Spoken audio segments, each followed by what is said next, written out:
entire money-structured and materialistic-oriented society is a false society. Our society will go down in history as the lowest development in man. We have the brains, the know-how, the technology, and the feasibility to build an entirely new civilization.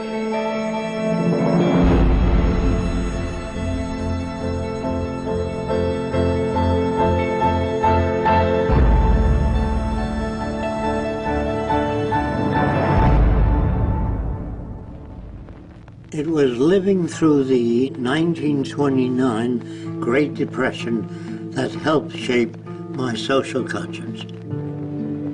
During this time, I realized the earth was still the same place. Manufacturing plants were still intact, and resources were still there, but people didn't have the money to buy the products.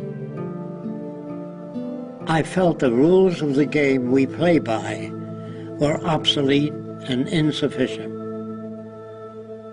Misery, suffering, and war provided the incentive for my life's work. I was also motivated by the seeming incompetence of governments, the academic world, and the lack of solutions offered by scientists. I realized instead of working with individuals, a more effective method would be to redesign the culture. This began a lifelong quest to finding solutions to the many problems that we have today.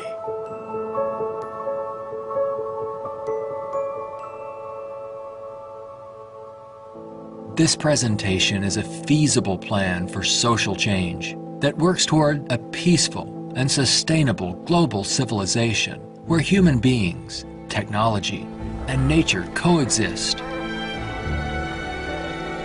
It outlines an alternative to strive for, where human rights are not only paper proclamations, but a way of life.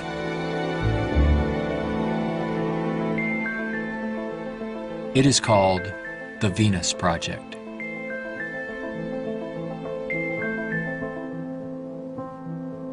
Its founder, Jacques Fresco, calls for a straightforward redesign of the culture in which war, poverty, hunger, debt, and unnecessary human suffering are viewed not only as avoidable, but totally unacceptable.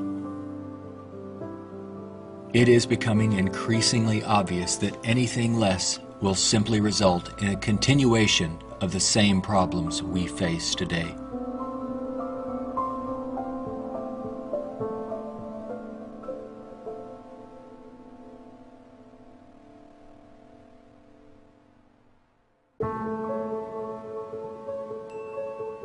The Venus Project's Research Center, constructed by Fresco and Roxanne Meadows, is located in Venus, Florida.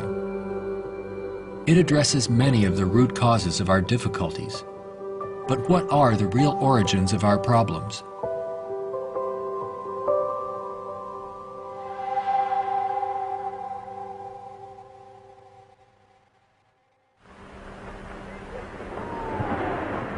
At present, we are left with very few alternatives, since we're on a collision course of our own making. Answers from yesterday are no longer relevant. Considering the damage already done to the environment, we are rapidly approaching a point of no return, where nature will dictate the course. Either we continue as we have, with outmoded social customs and habits of thought, thereby threatening our future.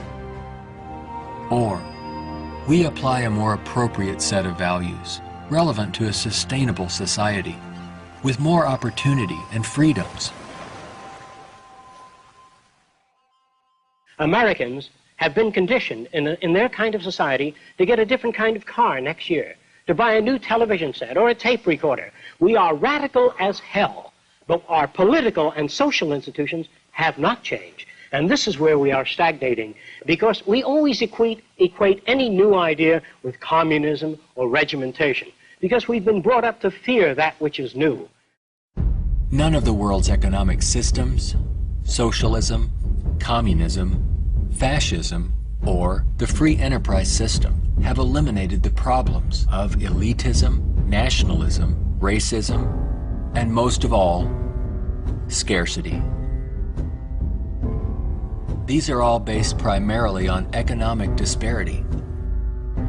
When money is used to regulate and distribute resources for profit, and people and nations are out for themselves, they will seek advantage at any cost.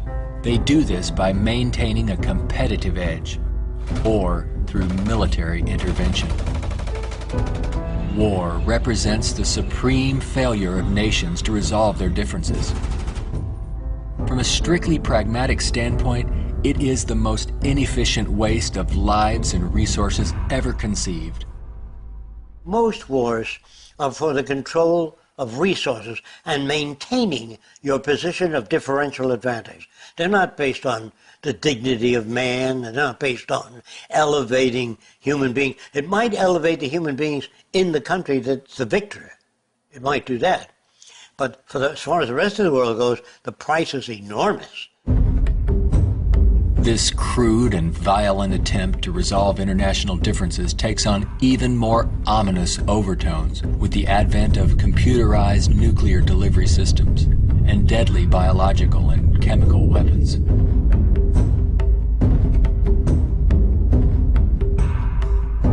Yet it is a windfall money-making opportunity for those who profit by the military-industrial complex.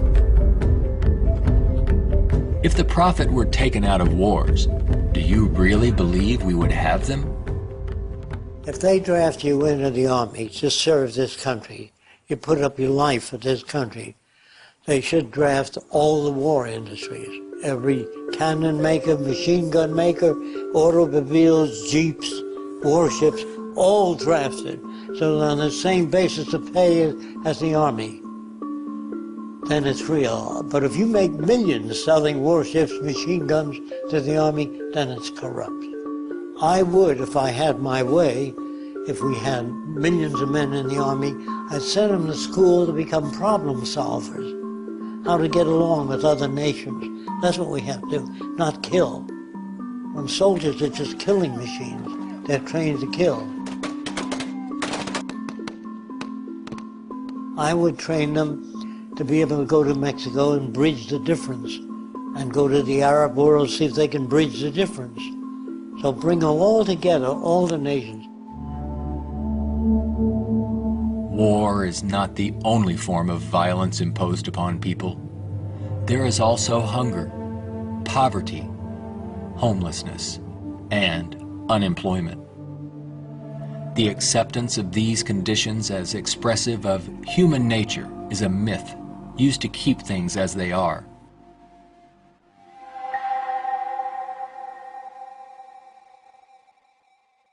Genetics has nothing to do with greed, business, race prejudice.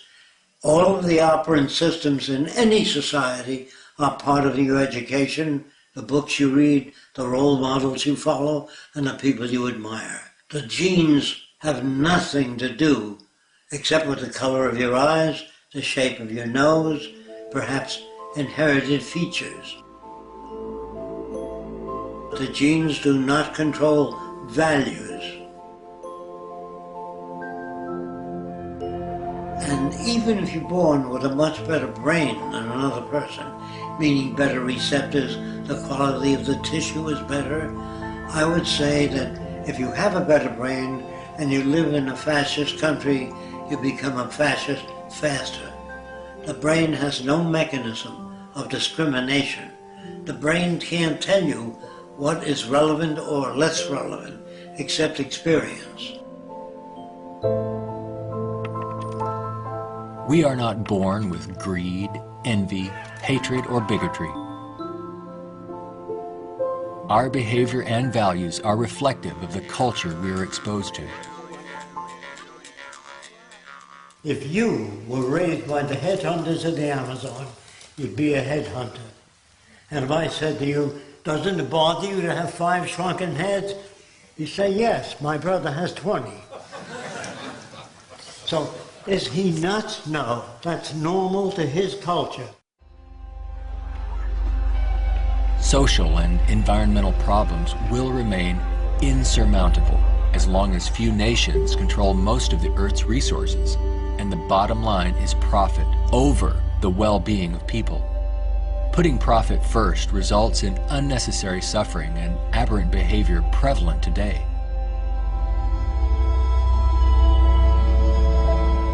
Many people feel that we need the rule of law to eliminate our problems. We have many laws, thousands upon thousands of them, but they are constantly being broken. Paper proclamations and treaties do not alter the facts of scarcity, deprivation, and insecurity. You can predict the shape of the future and the values if you know the trends of events in the ocean pollution, the scarcity of arable land. If you watch that degrading system grow, I can predict the riots and killing and assassination. In other words, human behavior is really generated by the surrounding environment. If there's a scarcity, say, of water, it is prized, and its price is high. Let's discuss scarcity as a system. Suppose it rained gold for about 3 days, gold dust. People would go out and shovel it in, fill the cellars, the attic, every drawer in the house. They throw out their clothing. If the rain kept up for a year, so the gold was all over the place, people would sweep it out of the house, take their rings off, throw them away, and so human behavior undergoes change to that condition. There's only a policeman in front of something that people have need for and don't have access to. So you put a guard there. But if lemon trees or orange trees and apple trees grew all over the place, you couldn't sell it.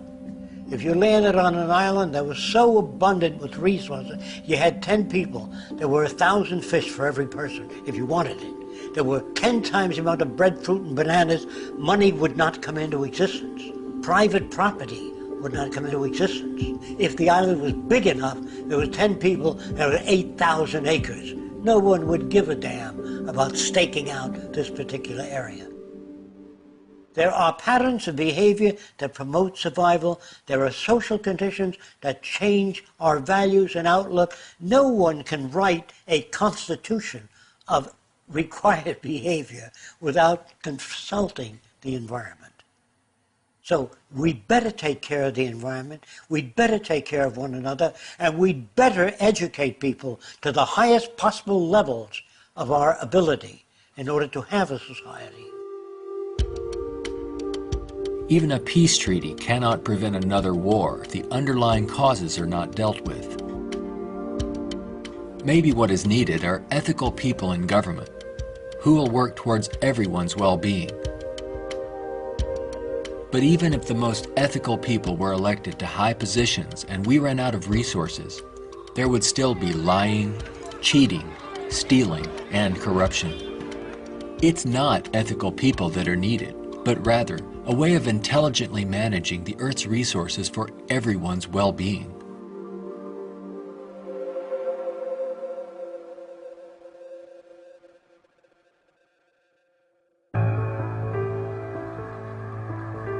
Let's examine our social arrangements further.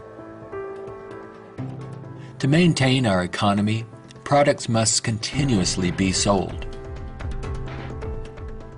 To assure this, they are deliberately designed to wear out and break down. Maybe you've noticed this usually happens right after the warranty expires. This corrupt practice is referred to as planned obsolescence, which is the conscious withdrawal of efficiency. Innovators go through the finest schools and then are required to design things that wear out and break down right on schedule. This results in a tremendous waste of resources and energy. We are plundering the planet for profits. If you think about it, it isn't a job people want, but access to what their paycheck will bring. Money does not represent anything real, and there's no gold, silver, or resource to back it up. You can't eat money or build a house of it. It's not even related to our real capacity to produce goods and services on this planet. The monetary system has been handed down from centuries ago, and we continue to use it without questions.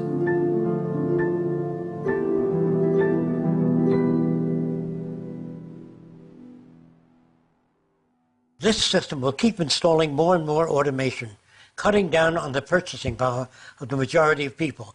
There will come a time, it's called the Gaussian curve, where employment is that, production is this, and purchasing power is that. The system stops. Banks fail, nothing works anymore. We're moving in that direction very rapidly. We have finally gotten to a place in 2011 where it's becoming obvious that the machine has beaten the man. We're incredibly productive with far fewer people. We are more productive. We are more productive as an economy than ever before. An iPad app can do more less than workers. 4 people. Just that there are fewer jobs. The jobs that do exist now can have lower wages because obvious reasons. A lot of people looking for a small number of jobs. The wages go down. That has huge impacts on the middle class and ripples out from there. We're moving towards social collapse. I think this is going to happen all over the world, not just here. And it doesn't require the overthrow of the government. It just requires that you let it alone. It'll overthrow itself. If you control the media, you can calm people down. But if the majority keeps getting laid off, they don't have purchasing power, the system collapses. It doesn't work anymore. They invade. It's already happening. This country is already insoluble. They're going to have difficulty with national security, paying pension people. They've spent far beyond what they already have. Now, all they can do now is create debt, borrow more and more money from banks. We also want to show you a rather grim sign of our times. It's not far from here in Midtown Manhattan. The national debt has grown too large for the national debt clock. It went up back in 1989 when the nation's debt was less than $3 trillion. The debt has been piling up so fast lately they had to drop the dollar sign to make room for an extra digit as the number turned over to more than $10 trillion now and counting every second. A whole new clock with 2 extra spaces will go up next year. The federal government is not allowed to print money. It's not allowed to lend money or get in the banking business. That is a privilege for bankers only. So what the government has to do if they want to build an air force, say, of 2,000 planes a month, they have to borrow money from a private lending institution, sign the dotted line, and if the war is lost or failed, the burden falls on the public to pay off that debt.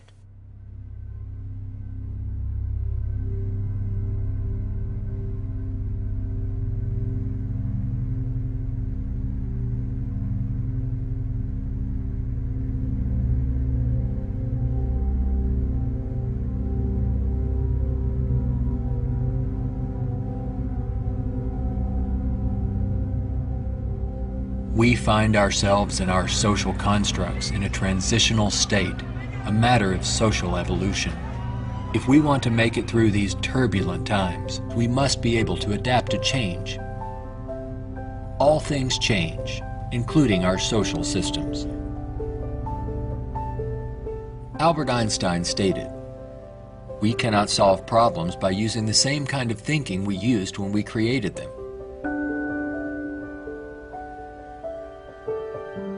Earth is still abundant with resources. Our practice of rationing resources through monetary control is no longer relevant and is actually counterproductive to our very survival. Today, we have highly advanced technologies, but our social and economic system has not kept up with our technological capabilities, which could otherwise easily create a world of abundance for all, free of servitude and debt.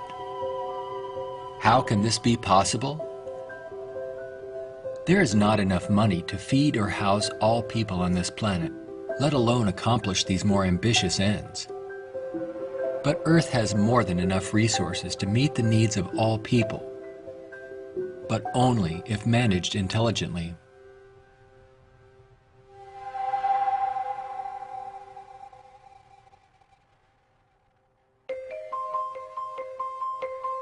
Jacques Fresco envisions a solution that he calls a resource-based economy. It is a socio-economic system in which all goods and services are available to everyone, without the use of money, barter, credit, debt, or servitude of any kind. It is unlike any social system that has gone before. Fresco arrived at this direction through 75 years of study and experimental research.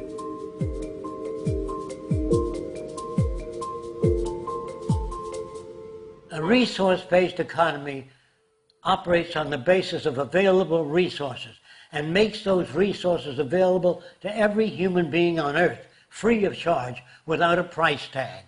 So we have today more than enough resources to build a far more advanced society. I'm not talking about limited handouts so that people just get by. I'm talking about a very advanced civilization. We have the resources, we have the technology, all we have to do is apply it. One of the main aspects of the Venus Project is to eliminate scarcity. This is where the technology comes into play. Because if we set up a resource-based economy and some things are scarce, it won't work.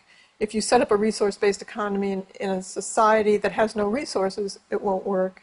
So today with our technology, we can make things available. We can eliminate scarcity. We can create an abundance. As long as we can create that abundance, that will eliminate greed and selfishness and a lot of crime and a lot of aberrant behavior. A social system can be designed so that all can live fully and constructively if the powers of science and technology are directed toward human and environmental concern and overcoming the artificial scarcities of our debt-based monetary systems. All people, regardless of political philosophy, social customs, or religious differences, ultimately depend upon the same resources: clean air and water, arable land, medical care, and a relevant education. I think if you pledge allegiance to the earth and everyone on it, that'd be the way to go for the future. The human species is a single family, and the world is home to everyone. Neither nations nor people can coexist separately any longer. No more separate nations. So anyone can go anywhere. Before the states joined together, they used to stake out their territory. They used to fight. They had militias. They would fight. This is our territory. Oh no, you're intruding. When all the states joined together, the government worked out the lines of the states and they agreed, and that was the end of territorial disputes. If you want the end of war, you must declare the earth common heritage.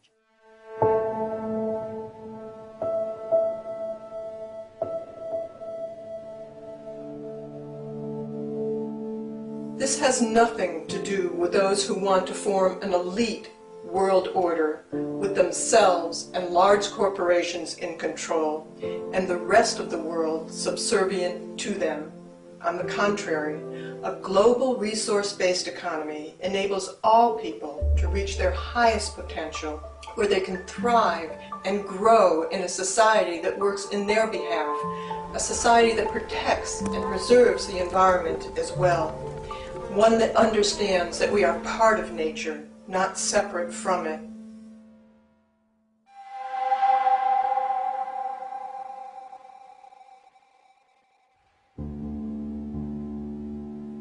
Some question what would happen to incentive if needs were met without our having to work to attain them. The question assumes humans have no desires beyond basic needs. If that were true, there would be no inventors, writers, or teachers. People work with passion on the things that interest and challenge them. Let's enable all people to have the opportunity to partake in the greatest challenge one can have, improving our world for everyone. Individuality will be emphasized rather than uniformity. This social arrangement will generate a new incentive system that values the protection of the environment and social concern, rather than the shallow, self-centered goals of wealth, property, and power. It does not call for uniformity. It absolutely calls for diversity. The more diverse people are, the more individuality. So we emphasize individuality, creativity, innovativeness. This is the essentials of the design. It is not a group of scientists telling people what to do, how to live, where to go, what to follow. Motivation and incentive exist when people have meaningful tasks. True growth and development occur when people are involved in creative, challenging, and constructive endeavors. However, motivation and incentive die in the daily grind of boring and repetitive jobs required to earn a paycheck. If you hand out things to people, if you fed them and clothed them and housed them free, they're not going to work in the morning because they don't need it. They got their housing, clothing, motion pictures, and entertainment. Well, why go to work? Work is painful, it's monotonous, it's boring. In the future, if people have access to all their needs, but they don't have any challenges, this is where it goes to pot. So people constantly are challenged by new things. In our schools, we challenge them with many things that are unsolved and many unresolved problems. If you're well-fed and well-clothed, that doesn't stop your brain from working. That would mean that every millionaire does nothing and is turned off because he got all the means. That's not true. There are many millionaires that work 18 hours a day and don't have enough time. It has to do with your background and your education. The more you know about oceanography, astronomy, and all that, the more interest, the more alive you are. And if you're just given food, clothing, and shelter, now you can go to work. You don't have to worry about making a living, which your incentive would be boosted considerably. So I call that a new and innovative incentive system. It's not monetary oriented, it's problem solving oriented. And you get your kicks out of seeing the world become a better place.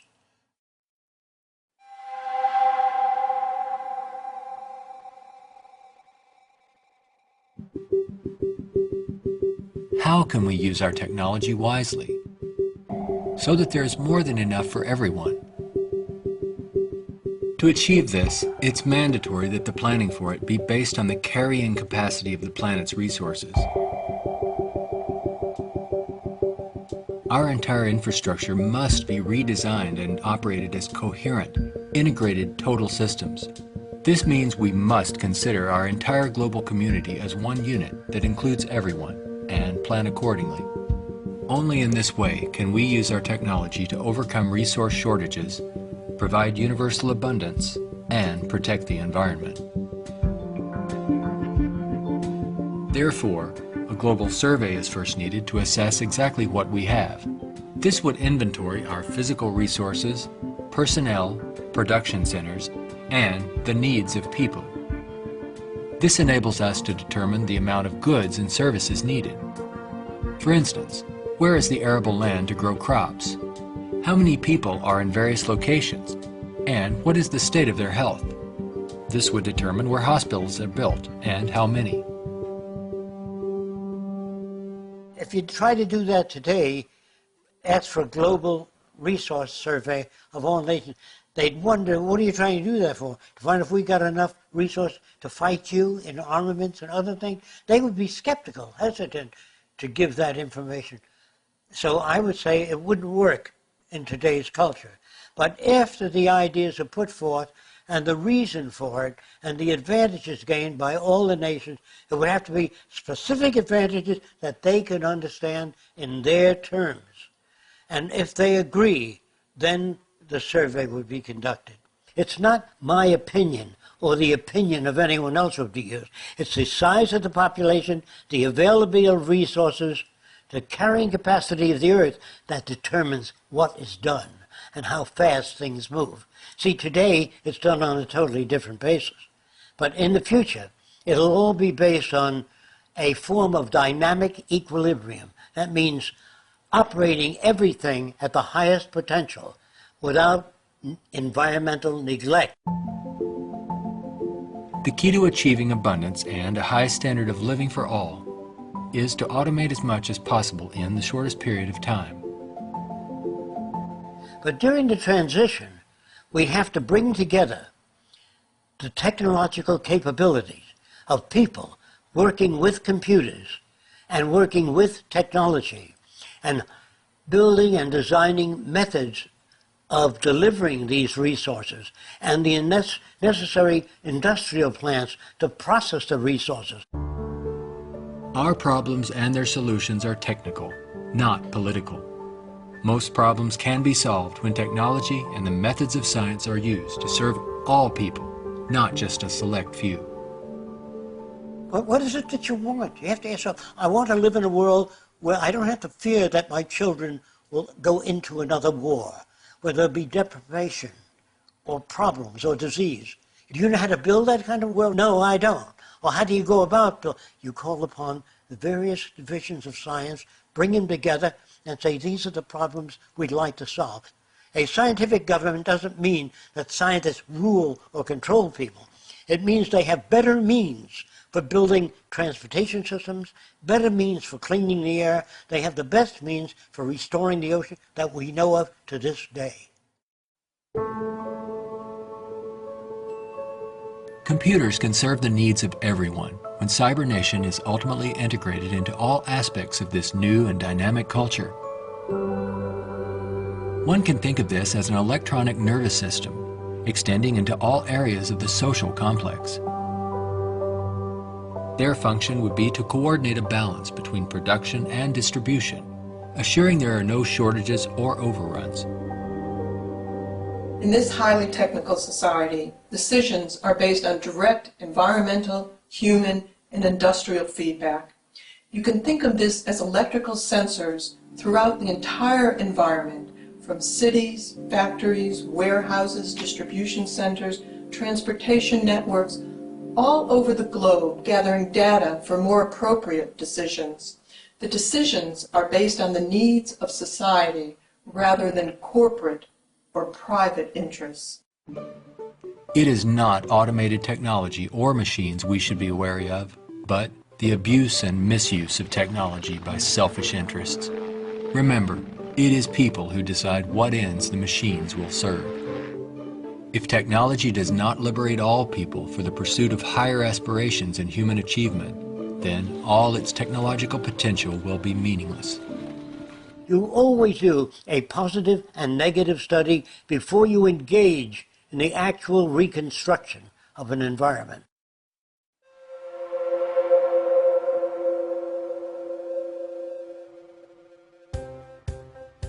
It's all just talk unless there is a technical plan to organize and use resources to accomplish abundance. What follows are some of the many approaches the Venus Project provides for the entire social spectrum.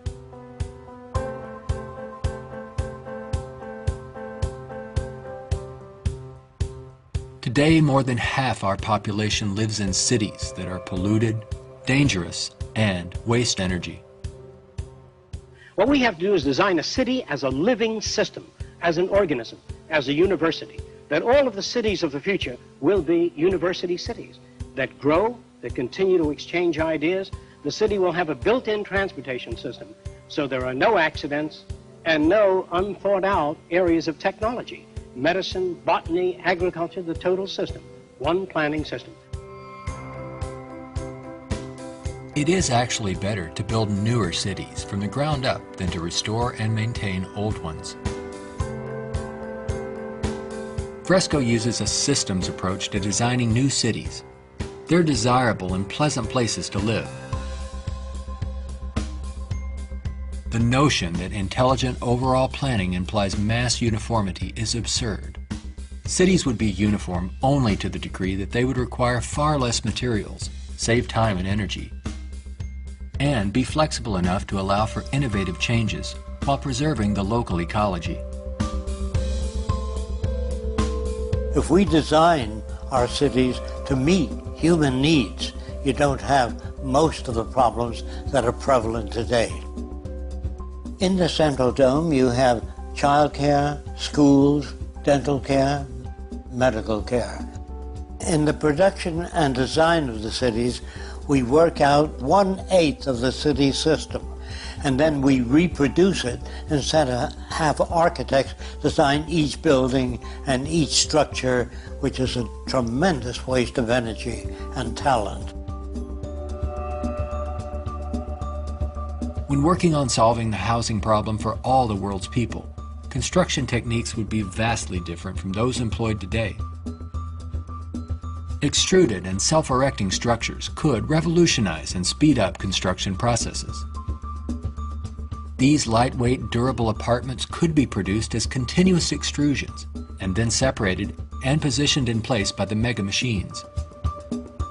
The outer shells of these efficient structures serve as photovoltaic generators and heat concentrators. You don't own anything in this society. Really, people don't want money. They want access to things when they want it. And people in a society of abundance, having access to things, will really no longer begin to store and accumulate things. We recycle it, update it, make it better. Take the same materials of an old car, weighs just as much as a new car, so there are no old cars. Old cars mean danger. If you drive a very expensive car and somebody else drives a beat-up old car, if their brakes fail, you may die. We don't want any old cars on the highway. We don't want anything that breaks down. We don't want anything that takes looking after. In a resource-based economy, people may access whatever products they need without the burden of having to purchase, maintain, or insure their possessions. In this way, there is much more to go around for everyone, and products are always available when needed.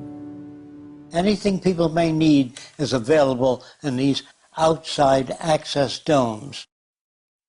Sculpturing materials, musical instruments, somewhat like the public library. They can go down and access a camera or a bicycle or a wristwatch. Anything that they need is available without a price tag. That would mean we must achieve a level of production that's so high that scarcity no longer exists. That will prevent almost all crime. So there's no way of segmenting or making this system just or equitable. We have to make a system that assures human rights. You know, when everybody has free access to goods and services, you don't have to fight for women's rights or black rights. It's an automatic in a society that's set up that way. You don't have to make laws, don't steal. It would bypass that behavior. Surrounding the central dome, you have the research centers. Centers that do work that's relevant to the sustainability of the entire community. As we move away from the research centers, we come to the recreational area, which has tennis courts and all of the games that people require.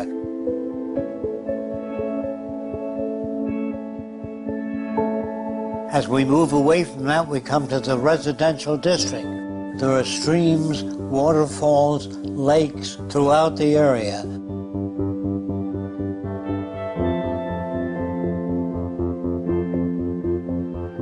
We could provide a wide range of unique homes and apartments that can be relatively maintenance-free, fireproof, and virtually impervious to adverse weather conditions.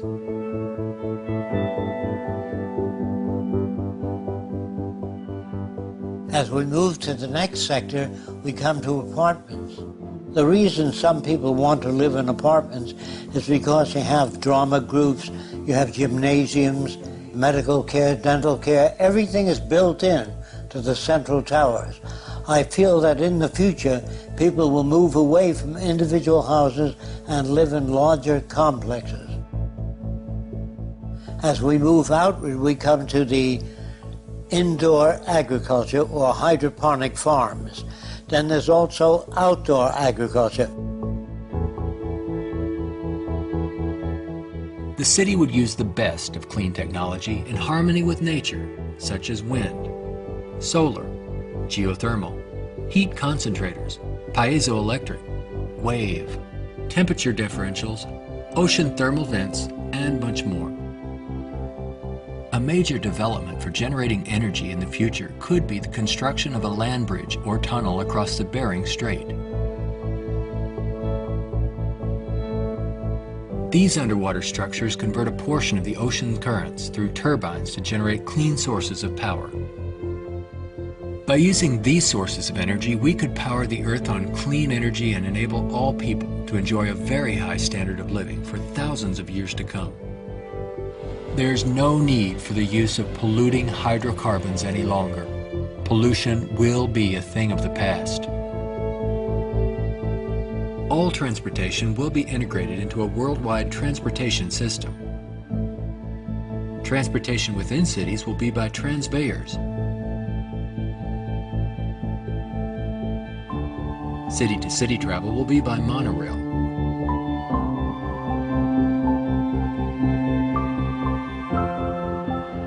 Maglev trains are utilized for long-distance travel. To enhance efficiency, this high-speed maglev train is equipped with removable sections, which can be disengaged while the train is in motion. Aircraft will display a wide range of configurations. These VTOL aircraft, or vertical takeoff and landing, are used to transport passengers and freight. The priority is safety rather than saving money or dealing with the lowest bidder. This modular freighter consists of detachable sections that can be rapidly loaded or unloaded. The number of sections varies depending on the amount of freight to be delivered. When all the sections are connected, they can be propelled as a single unit. Ships can be floating manufacturing plants that produce products while en route to their destinations. They can also serve as education centers, where children and adults travel worldwide, obtaining innovative education, not through vicarious study, but through experiencing and interacting with the real-world environment. A national transportation system would include a network of waterways, canals, and irrigation systems. They could serve to minimize the threat of floods and droughts while allowing for the migration of fish, provide natural fire breaks, emergency water sources, fish farms, and recreation areas. When we unleash science and technology directly into the social system without the restrictions of the marketplace, finances, or patents, we could achieve a very high standard of living within a very short period of time. This society would continuously improve, changing rapidly through new technologies, inventions, and ideas. It would be an emergent society rather than an established one like we have today. Imagine living in an extraordinary oceanic city, helping to restore the ocean environment while eliminating land-based population pressures.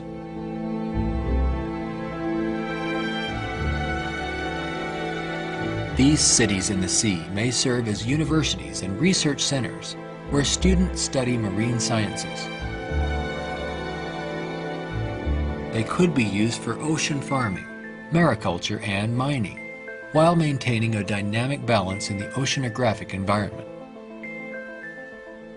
Self-sufficient cities in the sea vary in design depending on their location and function. This undersea observation station permits people to view marine life in its natural habitat. These mariculture and sea farming systems cultivate and raise fish along with other forms of marine life to help meet the nutritional needs of the world's people. These structures would permit the free flow of water throughout. Using technology in this way would make it possible for a global society to achieve social advancement and worldwide reconstruction in the shortest time possible. Utopia, if ever established, will die, will stagnate. Whereas what I'm talking about, an evolving culture or an emergent culture, I have no notions of a perfect society. I don't know what that means. I know we can do much better than what we've got. I'm no utopian. I'm not a humanist who would like to see everybody living in warmth and harmony. I know that if we don't live that way, we'll kill each other and destroy the earth. This new lifestyle, while providing leisure and recreation, would also enhance knowledge and creativity for everyone. The measure of success would be the fulfillment of one's personal interest rather than the acquisition of wealth and self-centered goals. A resource-based economy would not only change our environment to make it clean, efficient, and enjoyable, but it would introduce a new value system appropriate to the direction and aims of the new innovative approach. With education and resources made available, there would be no limit to the human potential. Everyone will have the freedom to pursue whatever constructive field of endeavor he or she chooses, without the economic limitations that we face today. We are now at a time when decisions must be made if we wish to evolve from our present culture of scarcity, waste, and environmental destruction to a sustainable society of ecological concern and abundance. A nation without a vision of what the future can be is bound to repeat past errors over and over again. If we say dishonestly that man is the highest form of evolution which you get in school, man destroys the oceans, the fish, the atmosphere, one another, and man flies over a city, presses a button, and burns everybody in the city with nuclear weapons. Is he the highest creation of nature? Not yet, in my opinion. We've got a long way to go. We could either develop paradise on earth or oblivion, wipe ourselves out. Only the future will tell. It's what you do to make the future. We can create a world where war and want are distant memories. When all of science and technology are used within a global resource-based economy for the protection of the environment and the well-being of all, only then will we understand what it means to be truly civilized.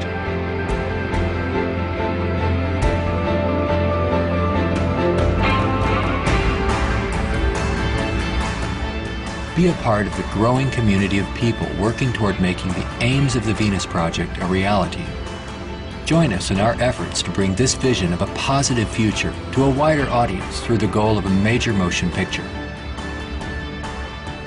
All of these things can be built with what we know today.